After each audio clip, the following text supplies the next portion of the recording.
Thanks for tuning in to another episode of King Mighty King Media TV, and I'm your host, the double OG Grew of Boxing, Ted King. Today, we're going to be talking about is Terrence Bud Crawford being blackballed out of being able to get a fight. First of all, we want to say, or in my opinion, he is not. There's a lot of factors that are going into these negotiation process that we're not privy to. One of the things is his price too high. Obviously, he is arguably the, without question, in a lot of people's mind, the best boxer, fighter in the sport today. However, he has not been able to get the fights that he's, as being the best fighter, pound for pound, in the sport of boxing today. He's not able to get these fights. And the question is why? So these factors a lot of factors play a part as the reason why he may not be able to get these fights. For example, he could fight, in fact, which is a very intriguing fight. I had a video that I spoke on this, the most intriguing fight in boxing would be the fight with him and Jerron Boots Ennis. However, there may be some stipulations in terms of how much money could be made if the fight is going to garner the kind of payday that Terrence Bud Crawford would want. So that could be part of the problem in terms of what I consider a fight that would definitely perk my interest, and most people who know about the sport of boxing's interest as well. It'd be a fight that, with the styles, both of them, well, of course, we know Boots Ennis is a young man. There's no slippage there. And so looking at Terrence Bud Crawford with the amount of time he has left in the sport of boxing, whether or not that would be the case for him in terms of slippage. We haven't seen that yet, so let's go ahead and factor in the fact that there's no evidence that he has slipped, and that it would be a great fight to see. But we'll walk on the path and walk in the minds based on what's been reported that Terrence Bud Crawford wanted to fight who is the face of boxing, especially when it comes to money, Canelo Alvarez. So, Canelo Alvarez says, nah, not interested in that fight right now. We'll still have to wait and see. And again, that's not necessarily saying that the fight won't happen, because there has been some report that Turkey Al-Sheikh is looking at Terrence Bud Crawford, saying, "Hey, look, you are the best fighter in the world, and of course, if they're trying to stop it from happening over here in the United States or wherever, being a person with a lot of deep pockets, can make the fight happen in Saudi Arabia." We don't know that for sure, or I don't know that for sure, but it seems as the narrative is heading in that direction. Again, we have to also think that, we have to know that Canelo Alvarez would have to get past Jaime Munguia, Cinco de Mayo, May the 4th, which is when the fight's going to be held,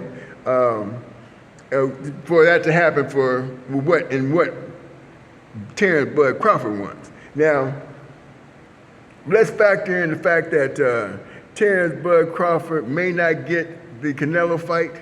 What would be next if he didn't want to take that Boots Ennis fight? Of course, he would try to go ahead and fight for the 154-pound WBO or WBC championship held by Sebastian Fundora at this particular time. However, there's a lot of clamor, and myself included, that maybe Tim Tszyu should get to run it back. And I haven't changed from that perspective.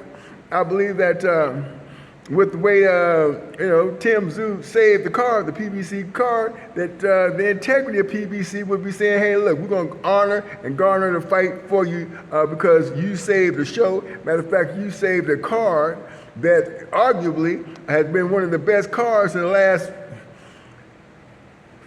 at least 5 years." Okay, and the card was fantastic. I mean, I usually don't, it doesn't garner my interest in the way it did as far as not just the main event, but the whole card. And I was very impressed with the way everything turned out. The fights were spectacular from top to bottom. So, you have to think, okay, if it wasn't for Tim Tszyu, that fight card would have never come to fruition. So that's the reason why I say they need to honor, and I think they will, Tim Tszyu in terms of saying, hey, look, let's run this back. Because, again, I don't know, Earl Spence got in there and he started talking, but come on now. Earl Spence, okay, he's still a great fighter probably, but we don't know that for sure. However, we know that based on the interest, it's gaining interest globally, which means that Tim Tszyu got a country too. Just like Canelo got Mexico, Tim Tszyu got Australia. So come on now. Let's think about this, and let's think about this in realistic terms, okay? In terms of dollars and cents. Now, back to Terrence Bud Crawford. Going into a fight with, trying to get a belt at 154, that means that he's looking at WBA, okay? So now, he can factor into that WBA, see what he can do with that, perhaps IBF, there's a lot of different areas that, maybe he can navigate himself into a title shot. And as a matter of fact, if it has to be made in terms of the Spence-Crawford fight, maybe that's the direction in which they should go. With that being said, I am going to